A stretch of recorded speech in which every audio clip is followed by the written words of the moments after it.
to the Lighthouse. My name is Mari Curtano, and today I am here with Saudamini Mishra, right? Otherwise called Dhi. Dhi is an amazing author. She is an innovator. She is an archetypologist. Am I pronouncing that correctly? Yes? Yes. And Dhi has her own archetype, human archetype application, right? App. And she has recently launched that. So please make sure to check the details below this video where you can connect and find out more about Dhi's amazing work. Today, Dhi is going to share with us her touching story of how she lost the two most loved female archetypes in her life during a very important period in her career. So thank you so much. I'm really excited to have you, Dhi. Thank you so much for being here. I appreciate and love your presence. Please welcome and let us know a little bit about you and about your story and what you want to share with our beautiful listeners today about how you navigated this challenging situation and how you raised above it. Well, I think the most challenging part of the whole journey has been to realize that how, just like facts and fiction often merge, life and the role you ought to play in your career can also sometimes become one and the same. So, like, I think for me, it was a realization that when I decided to become an author by having my first book published, before that I was a writer. You become an author once you publish. You kind of have to, especially if you're a non-fiction author, you kind of have to live it out. You kind of have to sort of, experience it first and then just kind of communicate it as to how you've lived it in a very visceral fashion. So I think with me, it was a series of decisions that I made that I took at the time, which to me and my conviction seemed right. And despite all odds and people against my, not plan per se, but maybe I think I would say that not everybody understood why I was doing what I was doing and when I was at the time that I chose. But to me, wisdom is timing, as I always say. I think I did what I had to do to survive, to feel validated for what I thought I was born for. And I did that. And I always say, put yourself first, because if you don't, the resentment is going to anyway make you, it's going to make you into this vampire. You wouldn't even realize, but gradually you would turn into that. To avoid that, it's best advice to begin by being someone who puts themselves, and not put themselves, but put their cause first, their belief first, So when I lost my mother, which is quite sudden during the pandemic, I just lost my grandmom before that, a few weeks before. And my mother's death was actually quite sudden. It was not expected. Even she didn't think she was going to die. And, she was young, she was healthy. So like one didn't expect it. And this was during the time when I was kind of zeroing on the publishing house I wanted to like have my first work published by. And she was helping with me, helping me with it. She was kind of like looking forward to it. And, there was a lockdown, and it's ironic that she was the one responsible for kind of pushing me into it. She was like, let's have your work published. This is like, it's a lockdown. We don't have much to do. This is the best time. Put it out there. When would you do it? Because I had penned the book in 2016. So she was actually ill at the time. And we were thinking of it as something we just do to look forward to something, this period of illness. And once she's out of it, she's going to be like, she'll have this book in her hand that she had dreamt about, because she wanted me to write this book, the first one. That was her dream. And she had this belief that I was going to be an author. She was the one who was encouraging you. She was the one who was motivating you behind this to make your dream come true. Yeah, so for she us, believed in you. Yeah, she believed in me throughout. It was her dream that she really wanted this to happen for me, because she said, this is what you are, and shared with the world. And I penned this book in 2016, and she had shed tears hearing the stories out. And she felt this had to be shared with everybody. And I didn't want to like, I tried looking for a good publisher that it was, but I think somewhere down the line I even found a very, an excellent book agent in London who went through the first chapter, but she wanted me to turn this into a novel. And I kind of toyed with the idea, but I was like, you know what? If I can say something in these many words, why on earth would I have some person pick up a book and, read it like a novel or encyclopedia? I can say what I have to in these many words. So then I was like, I sort of just kept it at the back burner. I was like, not the time for it. When it has to come out, it will anyway. So I forgot about it and I started concentrating on other things in life. I was painting because that's what I was doing at the time professionally. And in 2020, during the pandemic, when everything was locked down and, so yeah, in 2020, there was a lockdown, nothing much happening around the world. That's why Yes. my mother was like, and she was ill. So she's like, get it out now, something to look forward to. And this has to be shared. At one time, Marie, I wanted to burn that book because I Really? said, yes, I What wanted to happened? burn Why it did you have that feeling? Why did you think? because I was like, everybody wants me to turn into a novel. And I don't want that to happen, in spite of it being liked so much. They like, but novels have saleability, short stories don't sell. And I was like, I had written it with a lot of heart and I felt discouraged and I felt like authors do. And I was like, just chuck it, maybe this is not my road. And, and I was going to burn it. I was like, this needs to be just burnt away, like a mistake that happened. And my mother, she said, give it to me, I'm going to keep it. Someday I'm going to get it published and the world is going to read this. Really? This was the Wow. first book, These Parables of Divine Transformation.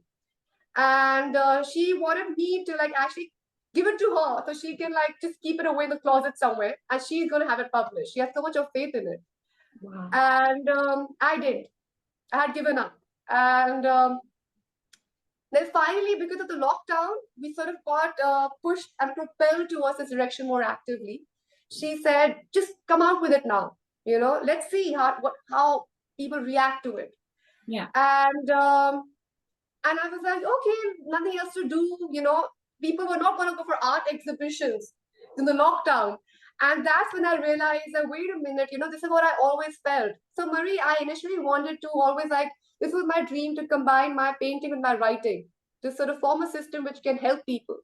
Mm-hmm. And I realized that the limited power, I don't mean to like in any way underestimate the occupation, but I realized that it was not exactly in keeping with what I was trying to say because of the limited amount of not reach, maybe comprehensibility that art actually is confined within the walls of. So during the pandemic, that came to the forefront. So initially, I was like, I'm going to like, make paintings with these writings that are going to change the world. That's what I want to do. And that wasn't going to happen because it wasn't practical, I felt. And the book was like, obviously a more comprehensible work because there are a lot many people read, but not so many people understand art. Yes. So if I have an idea, I can visually represent it. But a lot of people, the first thing they think of when they see a painting is, oh, what does that mean? When you write a book, anybody who knows the language, they'll just understand it right away. Yes. So the audience is wider. So during the lockdown, that's what I realized. I realized that, wait a minute, people don't care about art exhibitions right now. There are people who don't even have food to eat. There are people who are dying left, right, and center. I don't think they care about paintings. I don't think they care about the beauty in life right now, as they will about support, about relatability. Art is a great way to distract yourself as a creator, which is what a lot of people were doing during the lockdown. Yes. But it is not a very effective tool to get impacted by as a viewer. There's a great difference between a creator and the perceiver. Yes. The two aspects of it. Yeah, who benefits more? So in my life, I've generally been of a very analytical disposition. So I kind of sat with myself and I was like, wait a minute, like who is it benefiting more? And this was during the pandemic. This was before my mother fell ill. I was like, my painting is benefiting me the most. It's me who is kind of retreating into this otherworldly realm. But a viewer is not exactly or will not exactly understand what I'm trying to say unless he is into the arts. And I felt this is more self-serving. And I do Yes. believe in putting yourself first, but for a cause, not for your own pleasure. There's a difference. It should be for the interest of everybody involved, the larger good. Yes. At least that's what I was motivated by, to be honest. Yeah. So I was like, wait a minute, this is not really serving the purpose. Like in this pandemic, you know? So I'm not really living, I felt I'm not doing justice to what I wanted to say. Because the pandemic made me realize that there was kind of this unfulfillment, this kind of helplessness that I wasn't really being able to contribute the way I wanted to with my creativity. Yes. So that's where my mother then fell in, and she was the one, I used to always discuss with her these things. I mean, she was like my diary, and she Yeah. was like, come out with your book, and now is the time, something to look forward to. And I'm like, okay, let's just give it a shot. Let's see. And my friends and people around me, some of them really like my writings. So I was like, okay, let's begin. Let's start the process. And so I was just looking. I was kind of zeroing on the publisher I would want to go ahead with, till my mother fell ill in a grievous fashion. Like her illness just escalated. And while all of this was, even I was ill, by the way. And it began with my father's illness, who had actually gotten infected with he had gotten infected because of my grandmother. She had gotten infected because of a nurse who was taking care of her. So this was COVID you're talking about. They caught Yes. COVID. Yes, Wow. so my father fell ill first. My grandmother fell ill first, and my father fell ill, then my mother fell ill, and then I was ill at the same time, along, Wow. because the whole it spreads, right? So Yes, of and there course. was And that very was little information. Yes, and there was very little information available at the time, because the pandemic, I mean, this was the first wave. So very little was known about COVID. wow. So people still didn't have facts. There was no knowledge. So in our country, we were being told that isolate at home, don't go to the hospital. So we had these oxygen machines at home. Wow. And my mother was severely asthmatic. So she was a high risk patient. Yes. But we were being told that there are no hospital beds. So don't come to the hospital. Isolate at home, you will get fined. That was wrong information being spread. My mother was very young but highly asthmatic. My father went to the hospital, and the day he returned, because touch wood, he was like, he didn't have asthma that my mom had. Like, by the time he returned, she got worse, to the point that she had high fever. And this was the third week. And they would say that within 2 weeks, if you survive it, you're fine. Wow. So she never felt like she had to go to the hospital. So this is the time. And I kind of felt that she was getting sicker, and I felt she had to. And she went to the hospital, and Marie, I didn't know that she wasn't going to come back. Oh. I thought the day she was leaving, she walked into the hospital van. She wasn't carried on a stretcher. She was fine. She had makeup on. She was looking good. She took her makeup along. She was always very well dressed. And she walked into the van, and I still remember my last words were like, "Mummy, your glasses." I was asking her, does she need her glasses, her reading glasses? And she said, she just did this. And the van took off, and I didn't know I was never going to see her again. I have goosebumps. And she literally was, and during COVID, like, you actually start feeling sleepy when it's getting worse. And my mother was my vote of approval. Anything I do, if she'd approve of it, I was good to go. I rely on nobody else. There was nobody I went to for advice. She was the only one. So she literally guided me every step of the way. She would approve of things because she had a very good eye. So she was my biggest art critic. She was my biggest the biggest critic of my writing. She was it. And she in COVID, what happens is when it's getting worse, you start feeling sleepy all the more. Yes. And I didn't even realize I was with her the whole time, and just You went to the our life the way we hospital? would. You went to the I was hospital with with her her? constantly, yeah. And when I wasn't, I mean, it was just like leading our life the way we did, like how you treat a viral flu. And I didn't even realize that there was this one time I remember, Marie, there was someone from Google who was praising my work because there was this Google book I had of my art out. And that man had said something very complimentary that had reminds him of this novel. And I was telling her that. And I could see that she wasn't responding because she was sleeping. She was losing, and that wasn't her. And I didn't even realize, but she was kind of slipping into death.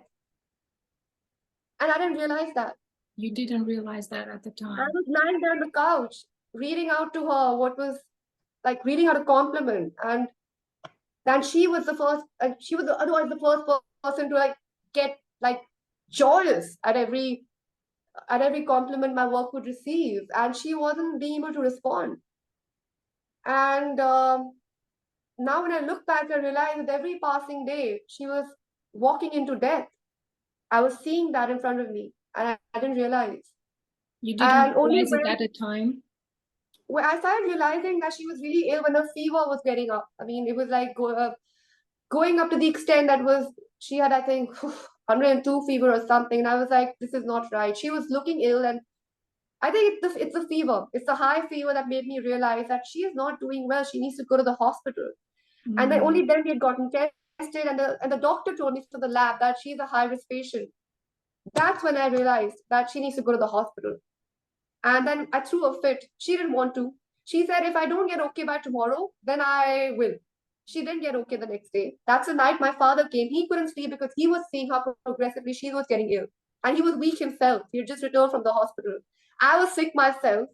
I was giving her cold compresses. And she was such a self-dependent lady that beyond a point, even she didn't want me to help with it. She was wanting to put the give herself cold compresses. She asked me not to do it beyond the point. Oh, wow. And the next day, when she was going into that van, I didn't know she wasn't going to come back. I was happy that, oh, now she is in good hands. She's gone to the hospital. She'll be taken care of now. She'll be back fine. And I just didn't know. And during COVID, you have no access. So for the first time in my life, I had no access to my mother. I couldn't speak to her. I couldn't call her up and ask her, how are you doing? She was in the ICU.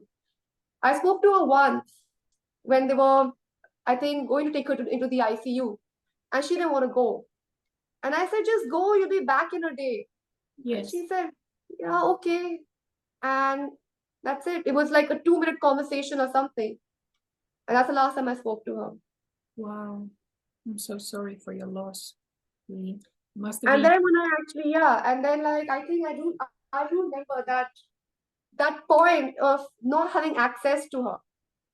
When I sent out a message and I didn't get a response because I knew it was useless to send her a message. She wasn't able to. She wasn't going to. And I still sent out that message. That was my last message to her. And I knew somewhere that I wasn't going to get the response. But I didn't know I wasn't going to get the response ever. Wow. It must have been so painful. I'm sorry. Yeah.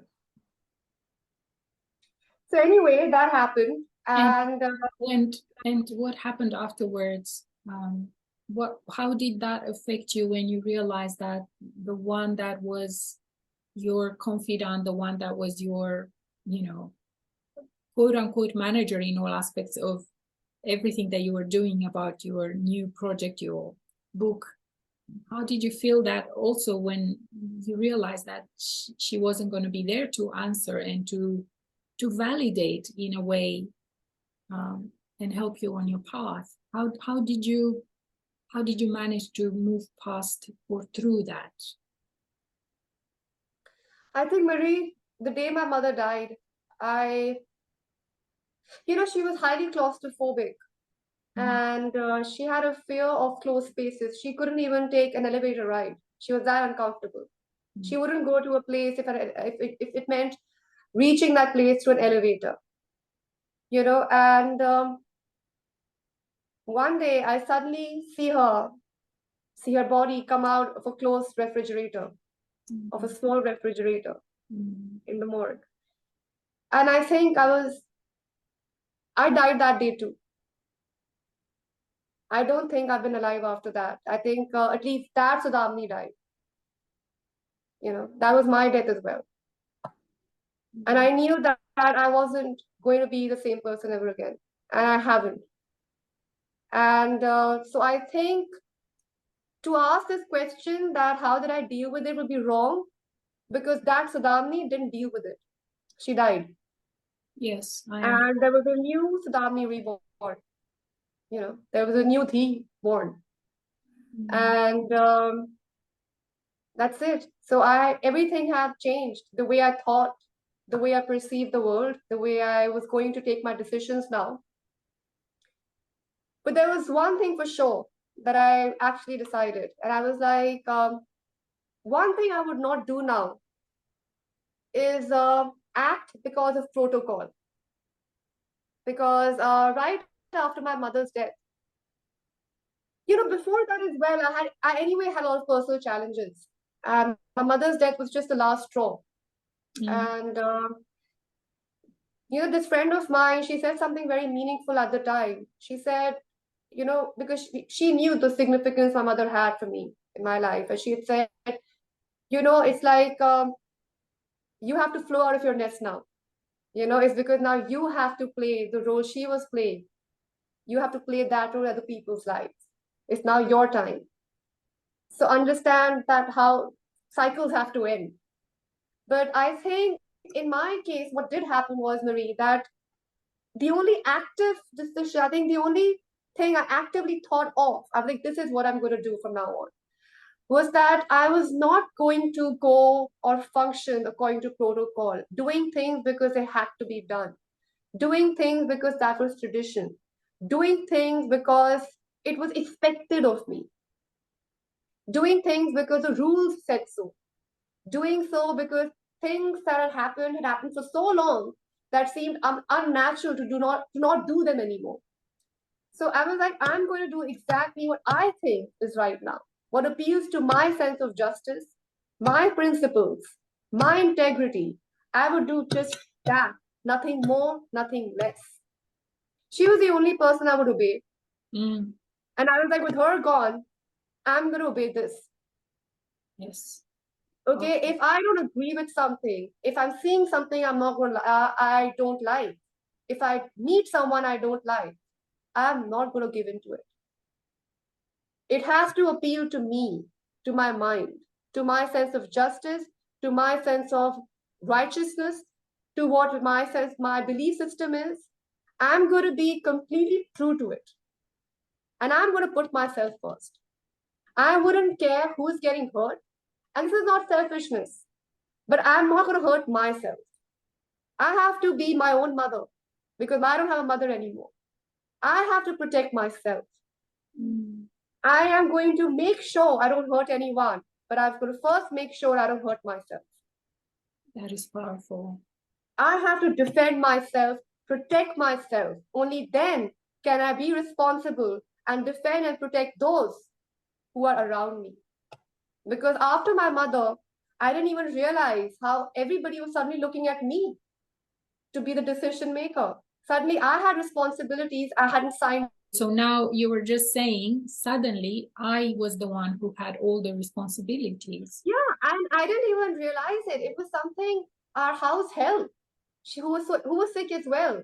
That was her first response. The moment she got the news my mother had passed away, she started crying and she said, but now it's you who has to look after everything. And I didn't cry. I wasn't crying even then. And like I told you, Marie, I think I had died then. So there was nothing to cry about.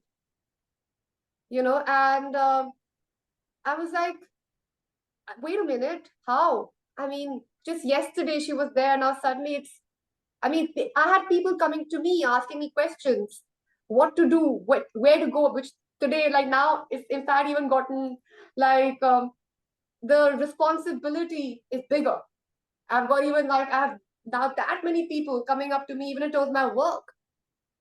So whether it's my personal life or professional life, the responsibilities have increased ever since then. I haven't had a day's break where I was like, wait a minute, at least let me revisit the old Saudamini who was there. I haven't had time. So like it was just that like I said, because I knew that now I had to, and at that point I didn't even know what it really meant to don the hat. I didn't even quite understand the depth of it. I was just too busy surviving and going about my day-to-day activities. And I just suddenly had no one who I could ask things to. I mean, I had no one who I could ask things. I mean, I had no one who I could call up and say, "Oh, shall I do this? Shall I do that? Is this right? What I've written, is it okay? What I've painted, is it fine? What corrections do I make?" I had none of that. So, And then it became in my it kind of crept into my personal life as well. Like, oh, like, am I supposed to do this? Am I supposed to do that? So my instinctive reaction was, to hell with it. It's this, the power of the mind. I have my mind with me. And that's going to be my mother.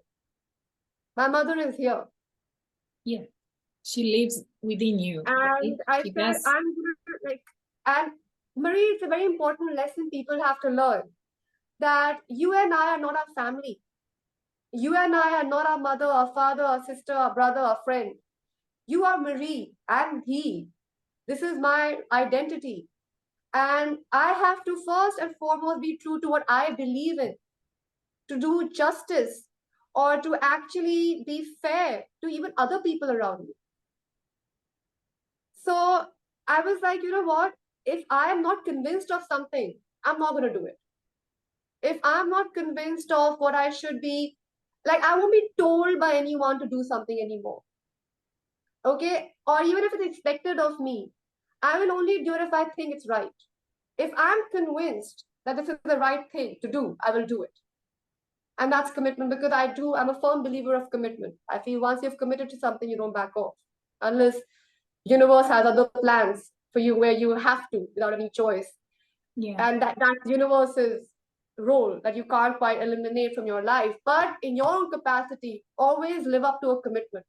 That's what human beings are meant to do. They have a mind for that reason. So in my case, I was like, that's it. I'm not going to go by protocol. If I like, for example, it begins with a very simple thing. If my instinct is not with a decision, I'm not going to make it. If my instinct is not to inculcate or like, maybe if my my inner knowing is telling me I shouldn't cultivate these people, I wouldn't. If my inner knowing is telling me do this, I'll do it. I have to trust myself that much more. I have no one watching my back. Yes, yes. So You know, what I am hearing, it's such a fantastic story, and the way that it just hit you so suddenly, and you were so dependent on your mother, and I'm sure many people are in different ways, and she was everything to you from what I'm hearing.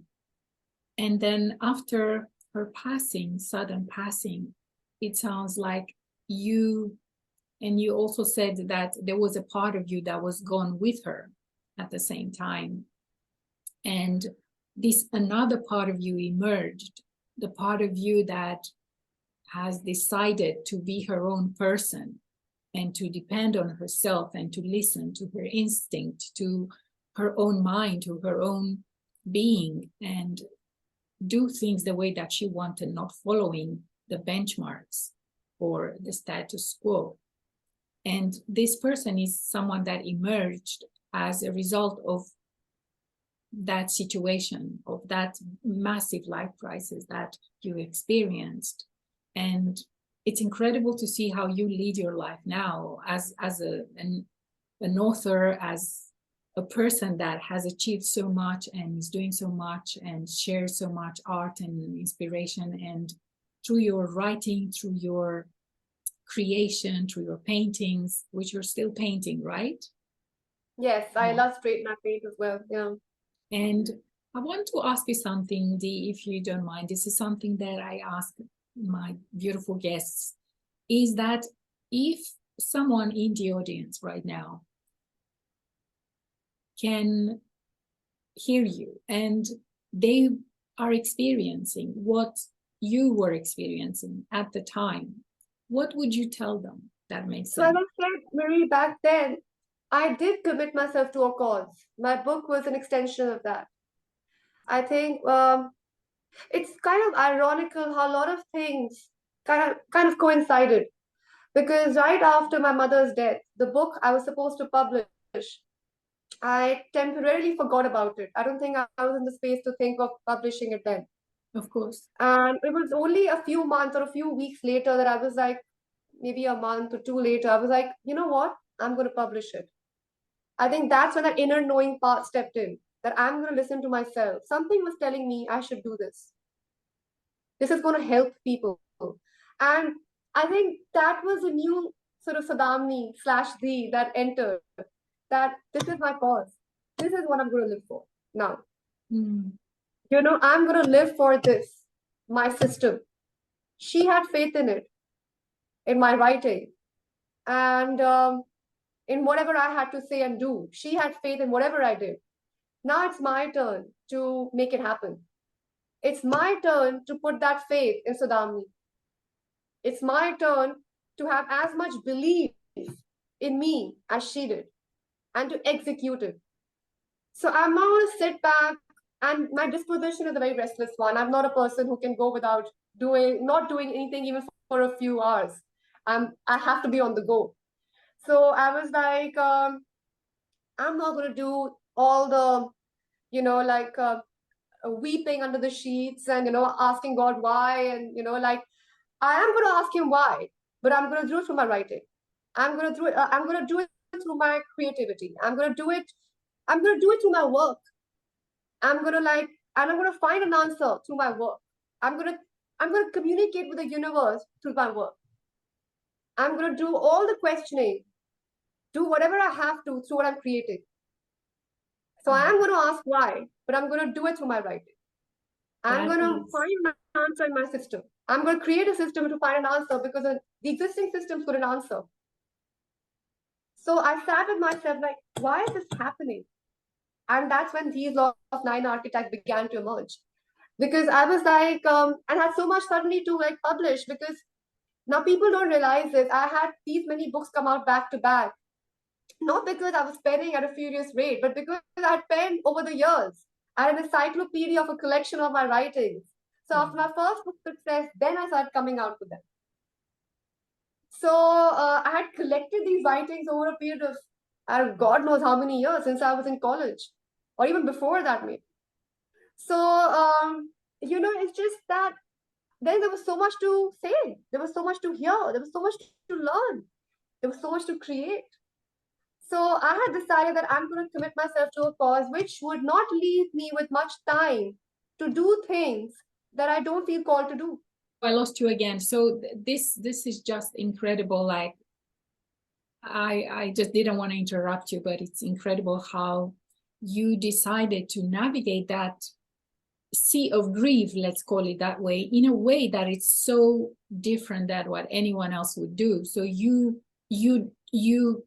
wanted to create, you asked the questions in your own way, and you did everything in a different way that helped you navigate that situation, and you wanted to create something out of that would help other people. To put it in a nutshell, to put it in okay, Marie, I think anybody who creates, their biggest strength is that you've been given that gift for a reason. I'm calling it a gift, not very presumptuously. I'm calling it a gift as something God gives you to pull you through these times, through these challenging times. He gives you one thing that's going to pull you through. So in my case, I just realized that, like I said, I died too with her. And I was like, I'm now committed to my cause. I'm going to live for this. This is what I live for every day, even today, Marie. If I spend 20 hours in a day working, if I can stand for 6 hours on my feet without sitting and screaming my lungs out, like when I'm teaching, or when I'm just writing for hours on end, or when I'm illustrating and painting for 18 hours at a stretch, it's because I have faith in what I'm saying now to help people. And yes, it is a business at the end of the day, because you have to look at the practicalities, because they go hand in hand. You can't be a frog in a pond. And it's just that, like I said, I mean, once you commit yourself to a cause, you don't want to give yourself to anything which doesn't appeal to it, which doesn't contribute to it. So since I realized that this is what my cause is now that I'm going to live for, I don't have the time or the energy to invest in people and relationships and things that are not going to further it. And I'm going to be very maybe calculating about it, you know? So, because I had to have, I think, a stronger sense of balance now because I have responsibilities now. You know, I'm not a child anymore. At some point, you realize that. At some point, you realize that adulting is not just about like washing your clothes and handling your house. You know, it's not just about ambition. It's about living for your beliefs and surviving through that. And that's why I believe that a person, for me as well, I only choose to associate with people who I think have a specific set of belief systems, not belief systems, but principles. I don't deal with people or individuals I know are not other flaky sorts. They don't quite have their integrity in place. Their principles are, they don't have any, or they're so skewed, they're not sure. You know, so because today, Marie, I found something in you, which is why I connected with you last year. As I said, that what my mother's death did do was narrow down my life. It made it very simple. This is what my cause is. This is what I'm living for. Are the people I'm meeting, the things I'm doing, furthering the cause? Are we resonating with each other on this? Are we actually with each other on this? Are we connecting with each other when it comes to this? Are they appealing, like I said, to my set of principles? If not, I wish you all the best. I wish you find what you're looking for, and I wish I find what I'm looking for, and move on. Yeah. Which is why I say, like, if it stays, it stays. If it goes, it goes. Yeah, yeah. You are living for your purpose now. It's true. That is very true. It's a very beautiful thing to say, and it's a well-known saying. Dee, one last thing. What would you like to tell the audience? If there was a message that you want to pass on, you already shared so much here and powerful things, and I look forward to watch this back again. But what would you like to share? If there was one last message that you'd like to share with the audience, what would that be? Live for your vision and put your vision first above everything. Live for your vision every day. That's going to give you the drive you need to overcome anything life throws at you. Because one thing your life will not throw at you is take away the strength to pursue that vision. It's going to throw obstacles your way. But if you stand by your vision, your life is going to stand by you in fulfilling it. Wonderful. Wow, so powerful. Thank you so much. Well, I hope everyone has enjoyed this as much as I did. I'm excited to look at it back again. Thank you so much, Dee, for your wonderful presence. You are amazing. You're an inspiration. And I look forward maybe to have you again sometimes Of course. And lots of love and luck. I'm so looking forward to your forthcoming books and all the things you're doing, your podcast and everything that you're doing, because yeah, I've just enjoyed watching your journey, Marie. And I just love that you are driven. You are living for your vision. And that's what I like about you. Thank you so much. Well, vision, I believe that once you're focused on your vision, your energy goes in that direction. You don't have time to waste your energy because your vision. Like I said, you just put it. Yeah. So I do resonate with what you're saying. When you have a vision, you have direction. It's your North Star. You're going that way. And no matter what happens, yes, it's going to be painful. Yes, some things are going to be challenging. Some things you're gonna bump onto. But the vision is going to keep you going. This is very, very true. So thank you for that amazing reminder, and for the way that you made it through this, and for your own transformation and rebirth into a phoenix, into a new person. Thank you again. Thank you, everyone. Thank you so much, Marie. Lots of love. Lots of love to you, my dear.